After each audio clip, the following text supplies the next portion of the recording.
What does it take to double your sales in 2025 or 2026? It's not just one magic technique.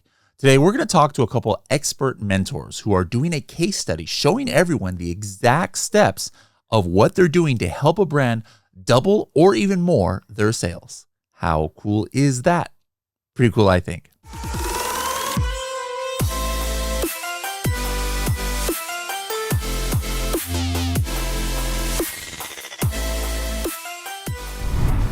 Hello, everybody, and welcome to another episode of the Serious Sellers Podcast by Helium 10. I'm your host, Bradley Sutton, and this is the show that is a special workshop we are doing halfway celebrating scale stories, but also halfway to be able to get a lot of the brands out there some very necessary information on a topic that is very near and dear to many brands and sellers' hearts, which is, hey, in this day and age of more competition, inflation, all these different obstacles that might be coming up, how can we scale up? Can we double our sales? Can we triple our sales? What are the steps brands need to take? And we're actually doing that live over the next few months in a live case study that we're calling Scale Stories. But we are also wanting to hopefully not just inspire that brand to double their sales, but all the rest of you brands out there who are looking to do the same. We want to show you the steps that you need to take as well. And it's not the same steps for everybody. There's different strokes for different folks, as we say, right? But we got some of the best mentors in the world to come together and help us brand essential candies. And we also wanted to show you guys that some of these steps, it doesn't matter if you're selling essential candies or you're selling coffin shelves, that a lot of the same steps you guys can take as well. I'm going to go ahead and introduce our two mentors. We have three, but one of our team, Natalie, she is unwell. We wish her a speedy recovery, but Leo and Melissa will be holding it down for Natalie. But let's go ahead and introduce you to them. Leo, would you like to introduce yourself first? Of course. Good morning or afternoon. I don't know where you guys in the world are watching from, but my name is Leo, one of the mentors here on Scale Stories. Nice to meet you all. I've been in the space for a while now. I think 2007 was the first time I put my work into the SEO space, and then got into web analytics, all the way 2015, starting my journey on Amazon. And here I am today, helping you guys on your Amazon journey. So I'm pretty much involved in the community. And today you can ask me anything. Awesome. And Melissa, would you like to introduce yourself? Sure. So I'm president and co-founder of PackView. PackView is a sister company to Helium 10. So we're all one company. PackView focuses more on the enterprise market. Helium 10, of course, seller market. But before PackView and co-founding PackView in 2018, I worked 10 years at Amazon. I was the original health and beauty vendor manager, launched the category back in 2005. And I call it the cheapest MBA I didn't have to pay for, because I learned everything you could learn about e-commerce and all that kind of stuff. And then I also was early in the ads business as well, working in ads. Awesome. Okay, so we wanted to bring people from different backgrounds and different expertise in order to help Dean and Tracy with the essential brand or essential candy brand, but also because there's a lot of different key factors and key areas that will help a brand double their sales if that's their goal. It's not just one thing where, hey, I'm going to implement better advertising, boom, goes the dynamite, I'm doubling my sales. Hey, I'm going to leverage AI or social commerce into my brand, that's going to double my sales. Being able to increase your sales is a long process that includes a lot of different steps, and some of which you guys have already seen. If you hadn't heard of who is Essential Candy, how are you guys doubling their sales, make sure to go to YouTube after you listen to this, or if you're listening to this on the podcast, just pause it and then maybe come back. Just type in Helium 10 Scale Stories, and you can see 2 or 3 episodes that have been released so far. But this is the one that you guys want to watch, the one about Dean and Tracy and the brand Essential Candy, and you can get to know the brand a little bit more. Before we get into the specifics of increasing a brand, I just want to talk about kind of like e-commerce overall and what's new. So Leo, I think the first thing that is so different from like the first time we started doing case studies about how to increase sales on brands, we had another case study called Project X, and that started 5-6 years ago. And then a couple years later, we'd come back and show how we launched new products and how we did different things. But I would say the biggest difference between now and like those days is maybe the AI and how that is changing how brands operate themselves, how Amazon, might operate, et cetera. So what can you talk a little bit about that, about how AI has either helped or potentially made things more difficult or more complex for sellers out there? Yeah, I agree with you, Bradley. I think AI definitely is a differentiator today between, compared to a few years ago. We have so much more power in our hands, which we didn't have, right? It's like having an army of people, just our assistants working with us on pretty much any task, from the product research to persona, research, market analysis, or even like figuring out what's working with your paid ads. So with episode 1, for example, with Natalie, I've used AI a lot to understand more about our niche, more our product, and understand even from what she was passionate about, what could have been a good product for her. Now, with Dean, it also helps us understand more about that niche, what they were doing right, what they were doing wrong. And so I personally use AI on a daily basis. I'm a little bit more advanced when it comes to that, and I try to even develop my own agents that help me on a daily basis kind of like understand what is going wrong, or perhaps what I could improve. But I definitely, like yesterday, I think, or a few days ago, I saw someone created an AI agent that allows you to source products using an agent. So instead of you going to Alibaba now, you can just chat with it's a tool similar to ChatGPT, but it's specifically trained to probably look for products on Alibaba. So it uses the Alibaba probably API in the back end, and you can just get right there answers on suppliers. They also rate suppliers based on, those badges that they have on Alibaba. So I thought it was great. Probably one of the things that was missing in the space.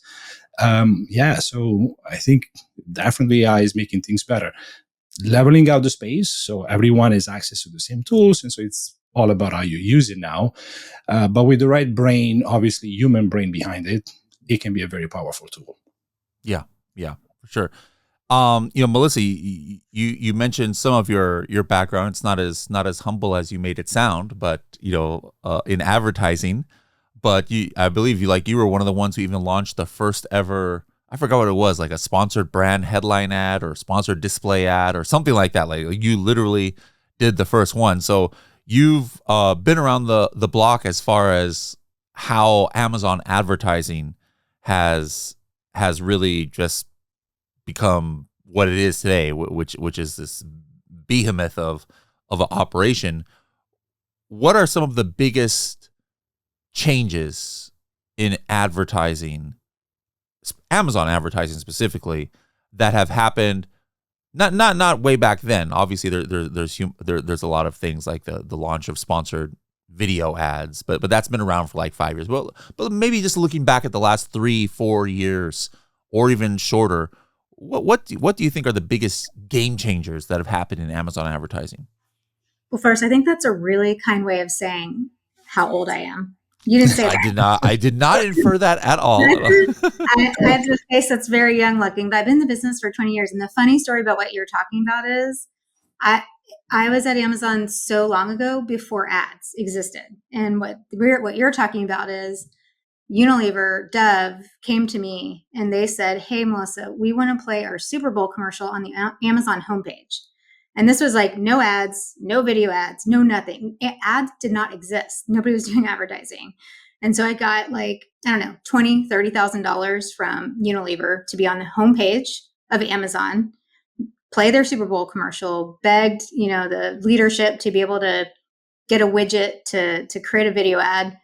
And then it drove to a landing page that had totally out of stock products. But that was part of the original business case to create an ad program, and that, hey, brands like Dove want to pay money to be on Amazon, like a publisher. But also fast forward to when I was a hands-on keyboard person a long time ago, bidding using Amazon's UI. And it was so Mickey Mouse is what I like to call it. Literally, a friend of mine was representing Tide, the big behemoth. I had the Tide detergent. I had a competitive brand. And literally, we were going in every day, bidding a penny up on laundry detergent. That's how old I am and how back in the day bidding was. And so if you fast forward to where we're at today, the sophistication of where we've gotten to with automation of bids and what you can do using Amazon Marketing Cloud to retarget and things like that, that's kind of been the biggest game changer, is just going from really manual adding a penny to a bid to where we are today. And I'll say in some ways it's harder because the skills, there was less available to you. It was easier because it just was so manual and you were able to just manually figure it out. What Leo just talked about with agents, that's a different kind of brain for some people, and they have to want to go do and figure that out. And some people who don't have that, they're doing so many other things, and figuring out how to create an agent is like number 100 on their list. So in some ways it's really hard, but I think just the automation of where we've gotten to today. And then the other thing that I think is really cool is the generative creative of how far that's gone. I know when that first came out, we were like, nobody's using it. But now, actually some of the stuff of creating real videos with your products, like that in some ways, I think on the creative front, I'd love to hear from you guys, but that seems to be one of the bigger advances that's pretty easy to use and really helpful, because you can just start creating a bunch of different creatives, which we know is so important for ad conversion, to be able to have really great, especially video has been performing really well, video creatives. So Yeah. I think it kind of ties into what Leo was talking about with the AI, how AI has also made things more accessible to people, even on the advertising side, where, before, like sponsor brand video, I just mentioned, and sponsor display and stuff like that. That's been around for years, but not everybody, I would say, had equal access to it, especially newer brands, because it's expensive to have professional video made and custom creatives made. But with AI, now all of a sudden, you don't have to go have a, $2,000 photo shoot or video shoot in order to make 7 different ads. You might be able to do that, with AI. And so that has also been a big factor, I think, in things. You want to know what keywords are driving the most sales for listings on Amazon? To do that, you need to know what highly searched for keywords the product is ranking for, maybe at the top of page 1. You can actually find that out in seconds by using Helium 10's keyword research tool, Cerebro. Now, that's just one of the many, many functions that make this tool my favorite tool in the whole suite, and it's the most powerful keyword research tool ever created for e-commerce sellers. For more information, go to h10.me/Cerebro, h10.me/CEREBRO. Don't forget to use the Serious Sellers Podcast discount coupon SSP10. Going back to Leo, the other big thing I think that definitely helps sellers improve their overall e-commerce penetration, I guess we could say, and thus obviously would help increase your sales, is implementing different marketplaces. 5-6 years ago, same thing with Project X, we just were Amazon USA, right? And if we wanted to do one for Europe, we would have been like, let's just go ahead and do Amazon UK or Amazon Germany if we were trying to show a European case study. But nowadays, even if you're just newer on Amazon, it's like, hey, are you selling on TikTok Shop? Are you selling on Walmart? Do you have a Shopify? Can you talk a little bit about which marketplace you think, if somebody's out there, whether they're doing 1 million now, whether they're doing $100,000, $10,000 a month, where do you tell people like, hey, if you're only on Amazon, that's not good. Here's the next place you need to go. Yeah, Brady, I think it obviously depends on the product, right? But let's say for the most part, everyone should be also on TikTok Shop today, considering the amount of traffic that the platform is just getting. In July, they launched the desktop version. Before, TikTok Shop was only available on mobile devices, right? And only for obviously people in the US. Today, like in July this year, you can see you can also reach the TikTok Shop on desktop. So it's not the best, I would say, experience like the Amazon Marketplace, but it's there, right? So with the right strategy, because today you still need influencers like creators, affiliates to drive potentially external traffic to your Amazon Marketplace. And so might as well put your products also on TikTok Shop. It's a different game, I would say.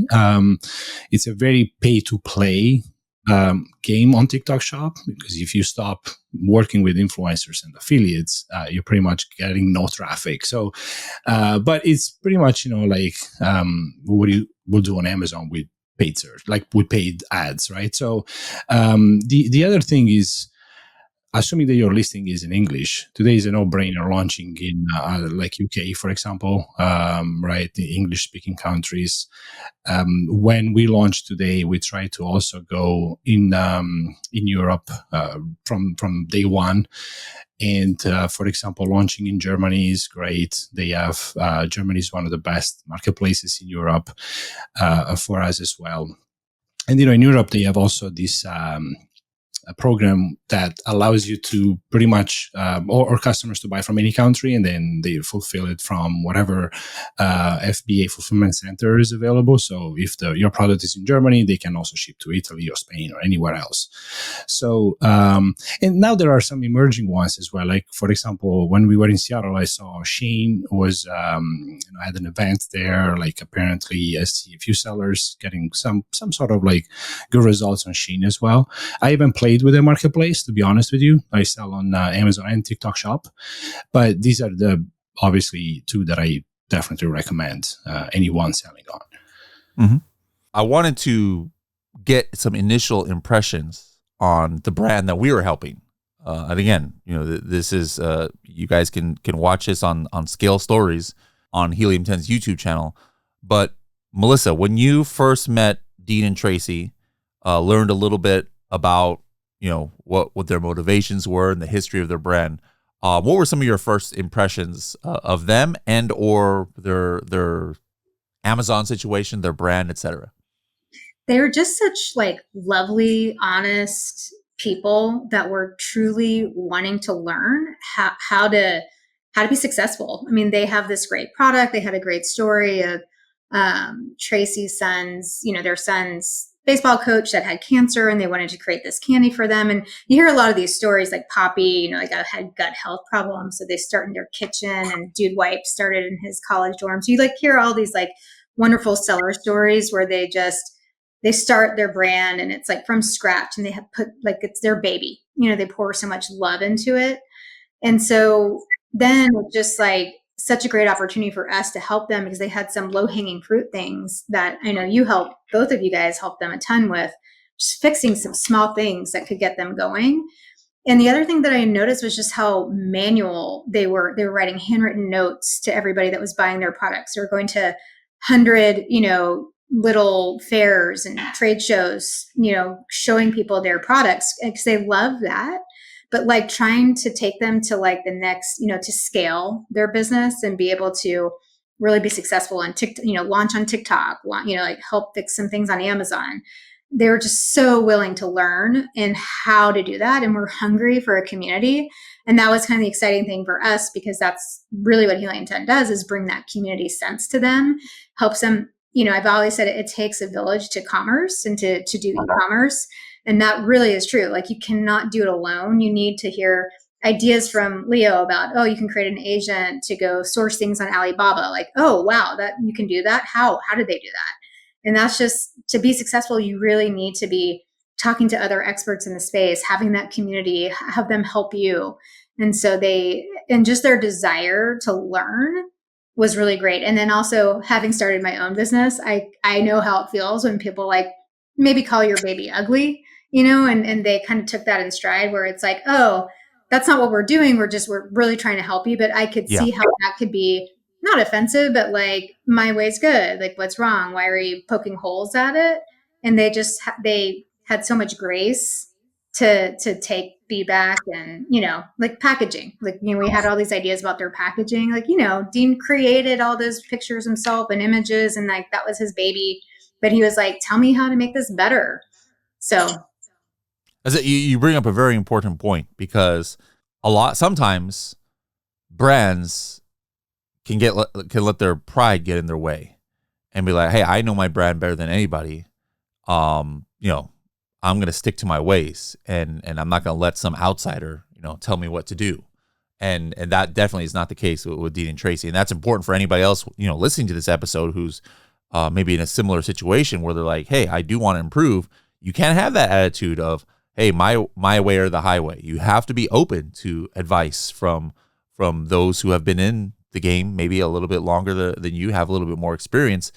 Dean and Tracy definitely were like that. What about you, Leo? What was your first impressions of them and their brand? Yeah, I pretty much share the same, feelings that Melissa here shared about them. I think they're a lovely couple, and I like that they put so much passion into these products that they sell.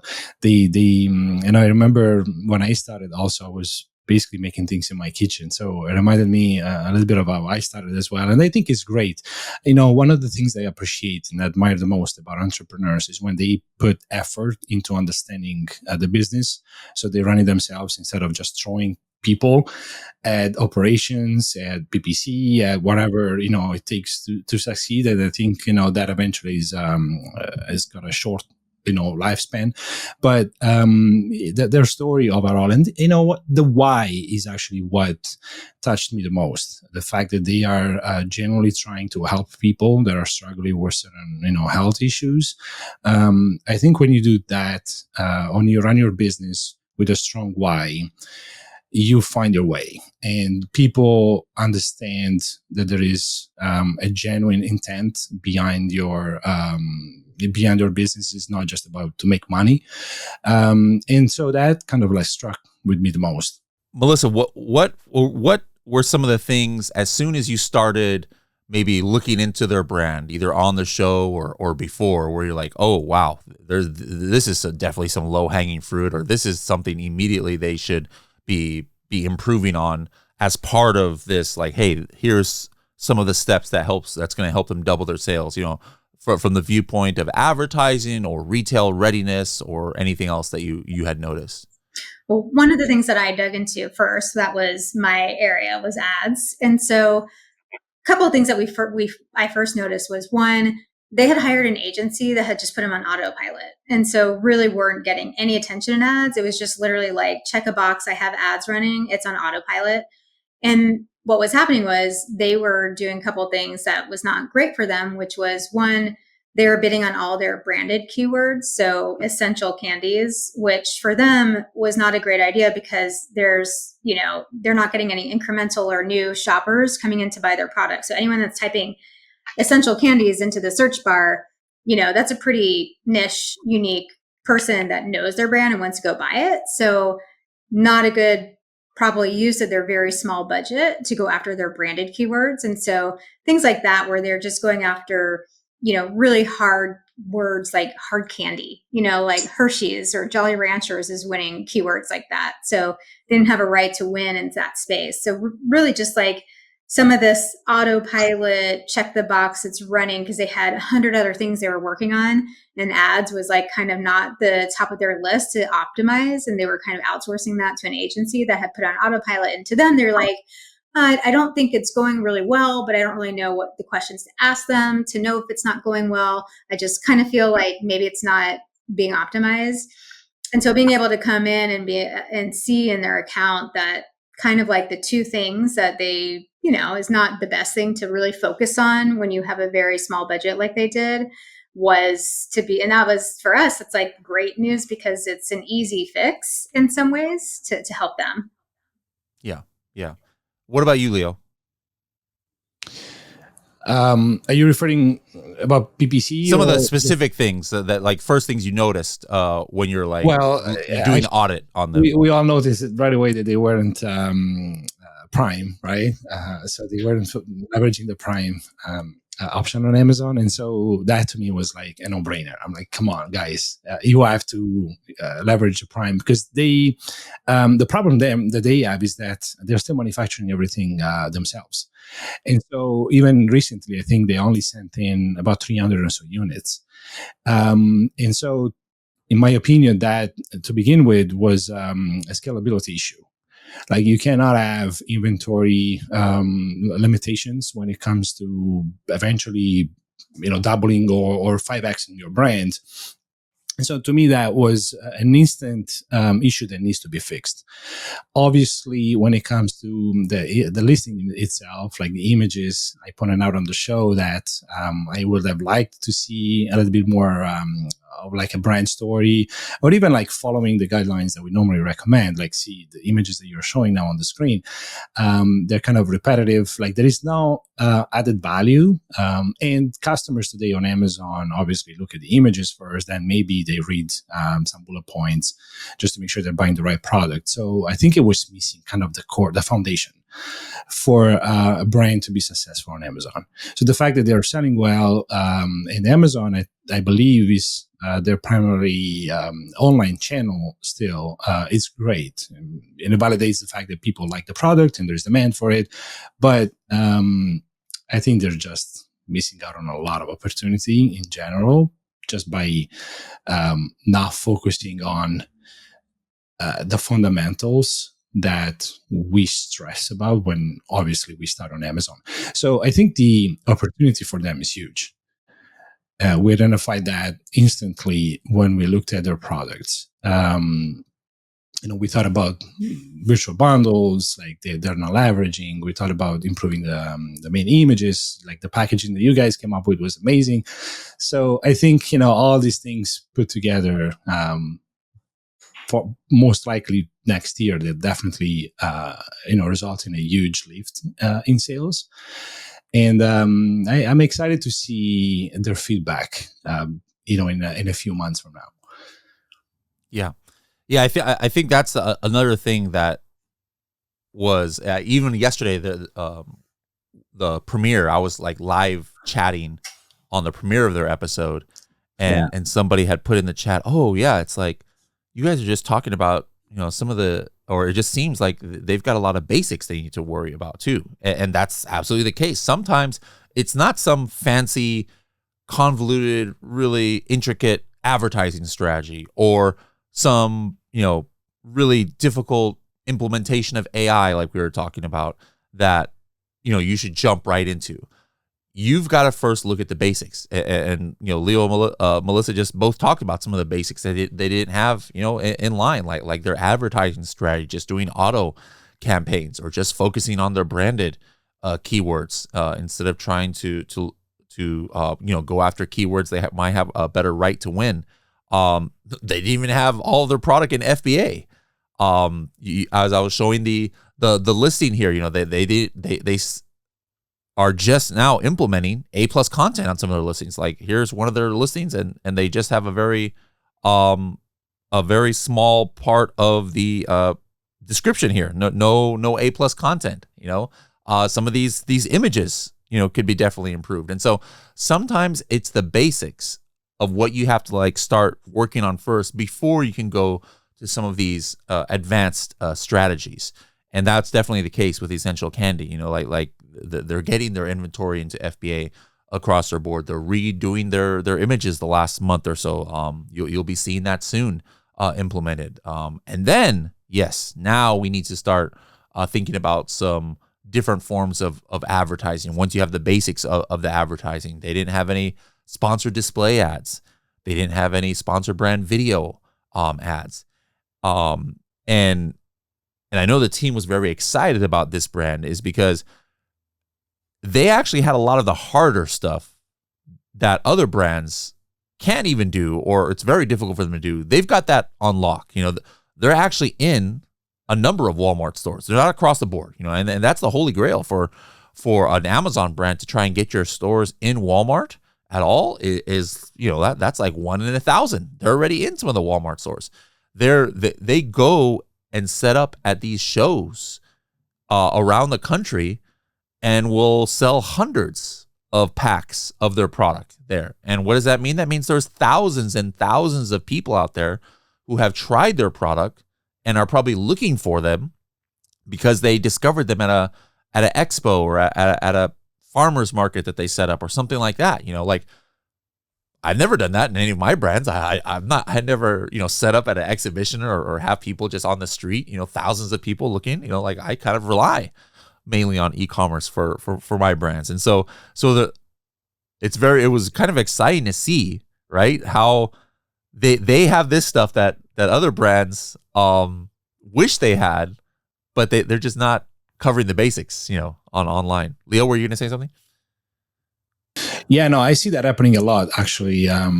Bradley, when you have brands that typically focus on retail first, and then they go online. So they tend to, obviously, they don't know, right, how to succeed online. And that's why we came across this brand that was the basics. But also, there are so many sellers, Bradley, that I meet. They've never been at a conference. They never watch, events like this. Or they've been successful. And that's the power of Amazon, right? Like, if you have a good product, and eventually they did, especially a few years ago, the traffic that they were getting from the platform was good enough to be successful. But they had no clue of what we were doing to obviously accelerate the growth. So that's why I'm excited for the opportunity that we have with Dean and Tracy to make a difference and show them that with the right support, they can take it to a whole different level. Yeah, for sure. All right. I'm going to keep asking questions here, but I want to make sure that the audience has a chance to ask any questions, either about this specific case study that we've been doing, or just in general. We've got some the top thought leaders here in the game on the show. And so if you guys want to ask about, new kinds of advertising, or, hey, what should my TikTok shop strategy be? Or, hey, I'm doing, this is a little bit about my brand. How do I double my sales? Ask any and everything, Amazon, TikTok shop, AI related. Please go ahead and start dropping your questions in the chat, and we'll get to them live. Melissa, what is, you mentioned earlier AMC, and that's still very fresh for a lot of sellers. It's not something new. AMC has been around for years, but why is there all of a sudden focus on AMC, where all of a sudden even regular sellers are thinking about it, and is a big part of Amazon Accelerate recently, etc. What's been the big differences or the big change in the accessibility, I guess, of AMC? And then what aspect of it or aspects of it do you think is the most game changing for sellers out there? So when Amazon first launched AMC, just like anything, it was really, it was like 70% done, and it was hard to use. Like, you had to write SQL. Like, you had to be able it was really kind of inaccessible to everyday people. And so only managed service, or you really couldn't use it very well. So what's since happened is people have created templates, people have baked it into things. Amazon just launched Amazon Marketing Cloud for sponsored products and search. So that's something that is much more accessible. So one is, it's a lot more accessible is the kind of bottom line of it. What's cool about it is just how in-depth targeting you can get. And so, as an example, people who've added your stuff to cart, but you have not bought it, you can retarget them using some of the AMC logic and accessing Amazon Marketing Cloud. And so that's, this is more advanced strategies. This is definitely not, you got to get everything else right first, but this is a really smart way to kind of retarget people and find new customers to your brand. So once you're like, going with gas and you've kind of got the basics done, then it's some of these more advanced tactics and strategies that can really help you find. I mean, that's what the story is about, is really trying to find new customers coming into your brand in a really smart way. And so that's what Amazon Marketing Cloud really helps you to do. And the interesting thing is, we're working with, especially on the PackView side, because a lot of the brands aren't just they're on Amazon, TikTok, Walmart, Instacart, Target. Like they're on, 50 retailers that we're helping them with. And so a lot of the other retailers like Walmart and Instacart are trying to create an Amazon Marketing Cloud. They're trying to go after a similar concept, which is being able to have smarter targeting, but they don't have the cloud infrastructure set up at all. So that's just an example. We're going to get there, but not there yet.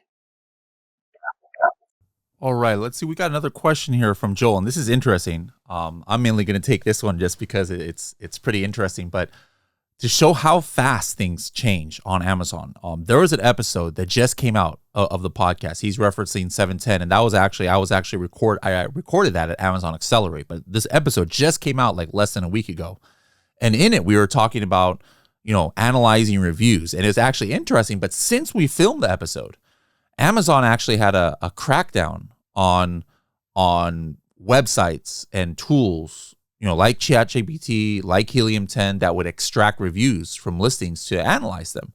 And since then, Helium 10 had a tool for 8 years where it was called Review Insights, where you could look at the reviews, and then Amazon asked us to remove that tool, and they're in the process of telling anybody who's looking at the reviews in that way that no, you cannot have this kind of tool and be in good, have a good relationship with Amazon. And so that's changed. However, that doesn't mean that you can't analyze reviews at all. There's things even in Amazon now that you can do it. Let me share my screen again so I can show Joel here. So basically, what you can do is you can go into Product Opportunity Explorer. It's not going to be as robust as the Helium 10 one was, but this is free. You don't even have to have brand registry for this. And like, let's say I was Dean from Essential Candy. I want to put in my ASIN for my digestive blend. That's the one that we were looking at. Put the ASIN in there, or a competitor brand. Not all products are here, but you give it a try. So let's go ahead and look up Dean's, and then we can see there it is, Essential Candy. You hit the button there, and then you hit this button called Customer Review Insights. Wonder where they got the name of that to. Anyways, here in Customer Review Insights, you can see the positive topics, negative topics, like 33% of people were talking about overall taste, which child item had the most mentions, what were some of the snippets about taste. You could see here, somebody said it tastes amazing, the candy tastes great, etc. And then you can look at the negative topics. This one barely has any reviews, so there's no negative topics here. But this is similar to what you might have done with the Helium 10 review insights in the past. And so maybe the way to do things changes over time. Like for years, I was always talking about using Helium 10 review insights. Now you got to use Product Opportunity Explorer review insights. But the basic premise is still the same. When you are looking at your reviews, at competitor reviews, especially one of a niche that you're looking to get into, you're going to get insights, pun intended there, for how your customers think. And this is a very important aspect for improving your sales, is doubling down on what customers love about you and your competitors' products, but also trying to look at, hey, what are people complaining about your product? That's something that is going to be important to fix because, a product with less than 4 stars, you're not going to be, I'm sorry, but you're not going to be able to double your sales, which is what we've been talking about today. So you've got to make sure you've got a well-reviewed product. And if you're in the product development stage, this is something you should be doing even before you have the product, or a product in a certain niche, is looking at the reviews. Obviously, you can't look at your own reviews. You don't have a product, but you look at the existing market out there. Can you fix what people are complaining about on the competitor products? Because now you launch your product, you're going to have that competitive advantage there. Martin's got a question. We'll go ahead and mention it here just so everybody can benefit from it who is listening later on the podcast. He said, before creating a custom AMC audience, we would like to analyze what our customers have in common in order to build an audience precisely around that. Is it possible to extract data such as age, gender, interest, etc. from AMC analytics and use it to create a new audience? This is a little bit advanced, but he's talking about, hey, even before creating it, is this something that they're able to look at, Melissa? My understanding is there's something called the AMC 1P demographic report. So I think that you can create, Amazon doesn't let you have you can analyze customer behaviors and patterns. And so I'm pretty sure you can build something off of that. But there could be a report in AMC around that. Yes. And then also even in brand analytics, you're able to see a customer demographics report. But again, that part is only about what you've been selling. But similar thing for AMC, like if you haven't sold in a certain niche, well, that's not what AMC is for. AMC is not for doing market research on prospective niches. Is about, hey, where you are selling in, let's try and target your advertising to certain relevant markets. So if you're just looking for demographics in general, want to do some, you might look at brand analytics and some of the other growth tools in Amazon. Who was that? Martin. But if you're wanting to target your advertising more and really niche down to audiences, then yes, AMC is the place to go. Last questions now. Leo, what do you think, or do you think we're going to be able to double their or even more Dean and Tracy's Amazon and online sales? And if so, what are some of the other ways that we haven't seen them implement? Because we're doing this in real time here. Like we just had meetings with them last week, and we were talking just yesterday in our little Slack channel about the reshoot of images and things. So this is something that's happening in real time. But give people a preview of the next few months. What are some of the things that you think are going to help Dean and Tracy get to that next level? Absolutely, yeah. So I totally think we can double the sales. In fact, I think in the episode I also mentioned we can go beyond that, simply because I don't think they've leveraged the Amazon platform at its full potential.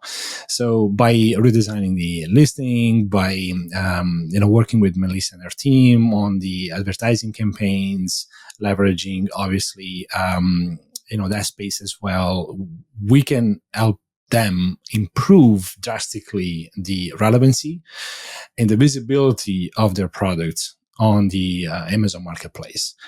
By tapping into the TikTok shop, I think, their product is very TikTokable as well. It could be easily promoted there. So we can definitely drive outside traffic from TikTok on the TikTok shop platform itself. We can also, our idea was to bundle some products. So the issue that I saw there, especially when you work with any really niche that involves some sort of flavors or taste or smell. I had a question last week. I think it was on the other call that we had, Bradley. Someone was asking about perfumes, and they reached out to me on LinkedIn as well. And perfumes, like candies, like anything that has a taste or flavor is hard. People don't know what they are buying. They obviously like the image. You're convincing them with the listing that this is what that they need, but then when they taste it, they might be disappointed. And so the problem there was that, in my opinion, if they buy one candy or one flavor for a specific thing, let's say is the digestive one, and they don't like the flavor, well, you probably lost that customer or the opportunity that you had to have the customer buy something else from you. And so my recommendation was perhaps to have a sample pack where a customer can get one candy for each, or maybe 2 or 3 for each flavors that they have. And this way they can try more than one. This way, if they don't like one, they might like the other one, and you still can convert that into a potential customer instead of losing it because of that wasn't the right flavor for them. So I think the opportunities from a strategic perspective is pretty big. Obviously, we can't implement these all at once. We do baby steps. We fix what's broken today. I want to make sure that they have enough stock with the Amazon FBA warehouses, because if they have enough stock that we can push advertising, we can push outside traffic, we can really start doing what we know to do best, and then once we at least double the sales and they're happy, we can start playing other strategies. But I see no reasons why they shouldn't be selling way more than they're doing today, for sure. Awesome. Melissa, any last words of wisdom for Dean and Tracy, what they're going to be working on, or just in general for the audience out there? Because I think everybody, myself included, we would all love to double our sales. So what can you tell us all? I think it's fixing. I mean, one is just identifying what the low hanging fruit is and fixing those things. So like and that just applies to anybody. So it's like for Dean and Tracy, it's like, oh, they're not FBA. Oh, they have some of these issues. So everyone has low hanging fruit that they can go fix. Some of this creative stuff with generative creative that you can do that Leo was talking about, his advice of like, hey, I could do it, or I could outsource it to like an expert for less money than creating it. That's also really great advice, because you don't have to do everything yourself. You can outsource some of these things. So I think just the AI tools are going to get better, understanding which are the ones that people are using, and asking your friends, your colleagues, your customers, or whatever, what are the best AI tools out there, and starting to experiment and use it. But I'm really excited for Dean and Tracy. And I was kind of laughing when Leo was talking about the creating sample packs, because remember when we said that, we all know that like literally those are the best, the assortment packs are the best things on Amazon, because it's like, oh, I can try a couple of things and then you can go back and subscribe to some of these things. But do you remember they said it was like, it's never so easy. It's like each of their packages are clear. So then they'd have to get like colored packaging, says it, and then they were so specific about how their infused candies have all these flavors and they like infuse together. And so like, then we were like, okay, we can get creative about how we create these sample packs. They can be, you can still create them. It's just like not so easy to create it, but. I agree, Melissa. I think their manufacturing process right now, it's a little bit too complex. Yeah. They need to streamline that part and probably even detach themselves from that process so they can focus on growing the brand more. As entrepreneurs, I understand, like we try to always fit multiple hats. We like to have control over everything, but then you need to understand what are your strengths, what are your weaknesses, focus on your strengths, outsource the rest, and grow the business that way. But I think they got it, and they appreciate the advices that we're giving them, and I see good response on their end. So I'm faithful. Let's put it this way. I think they'll get there for sure.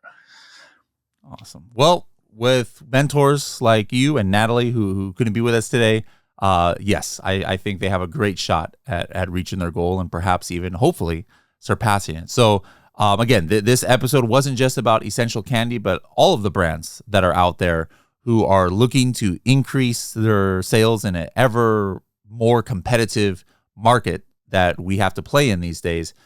Take this advice that we've been talking about today, apply what applies to your own brand, to your business, so that you can also reach your goals with the help of Helium 10 and also this case study, Scale Stories. So again, if you haven't seen Scale Stories yet, go to YouTube, type in Helium 10 Scale Stories. You can also see some of the episodes on our website. Make sure to check those. There's some episodes that aren't on YouTube. Just go to helium10.com and look for Scale Stories, and you'll see a backlog of all of our other episodes where we go into a lot of these steps that we talked about today that we're implementing with Dean and Tracy in order to help them 2x their sales. So we hope this inspires a lot of the brands out there, and we'll see you guys in the next episode. Bye-bye now.